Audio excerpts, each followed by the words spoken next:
So परत एकदा सांगतो, लँड रिफॉर्म्स हे 3 गोष्टींच्या पॅरलली होत आहेत. एक म्हणजे ब्युरोक्रॅटिक रिफॉर्म्स, दुसरे म्हणजे ज्युडिशियल आणि पोलीस रिफॉर्म्स जे एकत्रच करावे लागतात कारण ते इंटरट्वाइंड आहेत, म्हणजे एकमेकात गुंतलेले आहेत. आणि तिसरं म्हणजे ॲग्रिकल्चरल लँड रिफॉर्म्स किंवा ॲग्रिकल्चरशी संबंधित सर्वंकष रिफॉर्म्स. तुम्ही बघितलं तर ब्युरोक्रॅटिक रिफॉर्म्सच्या संदर्भात ऑलरेडी परफॉर्मन्स मॅनेजमेंटच्या बद्दल एक पद्धतीची सक्ती आणण्यात आलेली आहे आणि खूप कटाक्षाने हा परफॉर्मन्स मेजर केला जातोय आता. आणि नॉन परफॉर्मिंग लोकांना हटवलं जात आहे किंवा बदल्या केल्या जात आहेत शिक्षा म्हणून किंवा अशा पद्धतीच्या गोष्टी.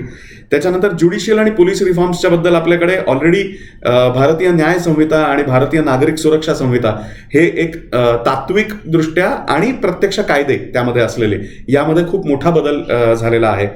ॲग्रिकल्चरच्या संदर्भात आपले फार्म लॉज आले होते, पण त्याला खूप विरोध झाला आणि ते मागे घेण्यात आले. त्याची कारणं राजकीय आहेत, जिओपॉलिटिकल आहेत, वेगळी आहेत.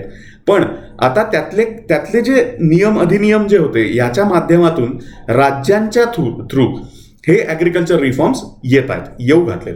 तसेच लँड रिफॉर्म्स येतील, तसेच ओनरशिप मधले सिटी लेवलचे जे आहेत तेही येतील.